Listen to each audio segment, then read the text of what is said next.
This might look like an ordinary chip hidden deep inside your computer. But what if I told you it's more like a microscopic Lego universe, where billions of transistors snap together like tiny studs to create the technology that powers our lives? Beneath every click, every stream, and every line of code lies a world so small, it defies imagination, but is structured with almost childlike simplicity. What do Lego bricks have in common with CPUs? And how can something so playful explain something so complex? To unravel this invisible world of logic and electricity, let's dive in. Transistors and Lego, the unlikely parallel. Imagine holding a single Lego stud. On its own, it doesn't do much. But combine it with others, and suddenly you're building spaceships, castles, or the Millennium Falcon. Now, think smaller, much smaller. Inside your computer, there are over 26 billion transistors and tiny electronic switches that behave a lot like those Lego studs. Each transistor is barely a few nanometers wide, far smaller than a human hair. Yet they're the essential building blocks of every CPU, GPU, and memory chip. Just like how multiple studs form a Lego brick, transistors are connected to form something called a standard cell. These cells are the smallest functioning logic units inside your processor. For example, connect 2 transistors and you get an inverter. Add a few more and you've got a logic gate like NAND or OR. Each one performs a specific function, like flipping a 1 into a 0 or checking whether 2 inputs are both true. In the Lego analogy, standard cells are like the full Lego bricks, simple pieces made from a few studs. And just as different bricks come together to build a complex Lego set, multiple standard cells form larger structures in a CPU called macrocells. The fascinating part is how consistent this structure is across scales. From one tiny transistor to an entire processor chip, it's all a game of interlocking pieces, carefully crafted to do something bigger than the sum of its parts. How a single transistor works. To truly grasp how your computer thinks, we need to zoom in on its smallest building block, the transistor. Think of it as an electrical switch, but unlike the one on your wall, this one is microscopic. Its job is simple, to either allow current to flow or stop it entirely. But the way it does this is where the magic begins. There are 2 types of transistors used in modern chips, N-type and P-type. An N-type transistor allows electricity to flow when 1 volt is applied to its gate. Remove the voltage and the current stops. A P-type is the opposite. It blocks current when 1 volt is present and allows it to flow when there are 0 volts. Each transistor is made of several parts. The gate sits on top, controlling the flow of current through the channel beneath it. Between them is the dielectric, a super-thin insulating layer that blocks current unless the gate applies the right voltage. On either side of the channel are metal contacts that connect the transistor to the rest of the circuit using vertical vias and horizontal metal wires. This simple switch can turn on and off in just a few trillionths of a second. It's incredibly fast, incredibly small, and incredibly important. Billions of these tiny switches are laid out with extreme precision across your CPU, forming logic gates, circuits, and entire systems. On its own, a transistor does almost nothing, but together they do everything your computer knows how to do. Building logic, the inverter cell. Now that we understand how a single transistor works, let's see what happens when we connect 2 of them. This creates one of the simplest and most important logic structures in computing, the inverter. Its function is straightforward. It flips the input. Give it a 1, and it returns a 0. Give it A and it returns a 1.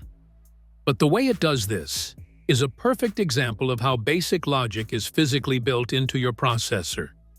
To build an inverter, We use one P-type and one N-type transistor. Both of their gates are tied together and connected to the same input. The P-type sits at the top, linked to the 1-volt power rail. The N-type sits below, connected to the 0-volt ground rail. When the input is 0 volts, the P-type turns on, allowing current to flow from the 1-volt power rail to the output. The N-type is off, blocking the path to the ground. So the output becomes 1. When the input is flipped to 1 volt, the situation reverses. The P-type shuts off, the N-type switches on, and the output connects to the ground, becoming 0. This entire circuit is etched into a block called a standard cell. It's surrounded by insulating materials and connected with microscopic metal wires.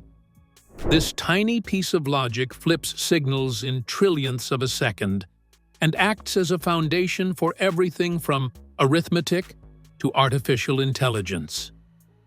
Now first, like always, be sure to hit the like button down below. It helps us out tremendously with the reach of this video. Thank you. From standard cells to logic gates. Once we have an inverter, we can start building more complex logic. By connecting more transistors, we create logic gates like NAND, AND, OR, and XOR, the essential tools for decision-making inside a processor. Take the NAND gate as an example. It uses 4 transistors, 2 P-types on top in parallel and 2 N-types on the bottom in series. This arrangement means the gate only outputs 0 when both inputs are 1. Any other combination results in a 1. It's like saying, I'll only say no if both conditions are met. An AND gate is simply a NAND gate, followed by an inverter. The output of the NAND is flipped to give the expected result. Only 1 when both inputs are 1. Other gates follow the same pattern. NOR uses P-types in series and N-types in parallel, or adds an inverter to that. XOR is trickier, using 10 transistors to handle the logic of only one input should be true. These standard cells are like uniquely shaped Lego bricks. Alone, they perform basic tasks, but when connected in thousands, they form circuits that can add numbers, make comparisons, or run complex instructions inside your CPU. Macrocells. The Lego sets of computing standard cells are powerful, but they're still small parts of a bigger machine.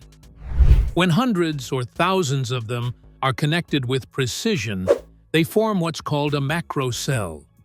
Think of it like a complete Lego set, built from many bricks. A structure that actually does something meaningful, like adding 2 numbers or storing a value. Take a simple addition macrocell. It might contain around 160 standard cells, each made from transistors, each wired to perform a specific part of the operation. 2 sets of binary inputs, just ones and zeros, enter the system. Logic gates inside the macrocell handle carry bits, match pairs, and finally produce a result across output wires. A more complex operation like multiplication requires thousands more cells, sometimes over 6,000, to execute properly. It's the difference between a small Lego spaceship and a massive Millennium Falcon model. The structure is more intricate, and the connections are more layered. To manage all this complexity, engineers use vertical layers of metal wires to route signals across different parts of the chip. These are called metal layers, and there can be up to 17 of them. Each layer connects logic blocks together like scaffolding, holding up an entire city built from silicon. Scaling up, from macrocells to a full CPU. Macrocells don't work alone.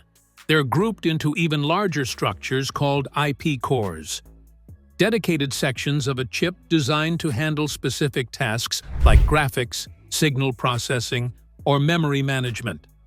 Multiple IP cores come together to form a core, the part of the CPU that runs instructions, performs calculations, and manages data flow. And a modern CPU doesn't just have one core, it has many. Each core is built from millions of macrocells connected through intricate layers of metal wires that span the entire chip.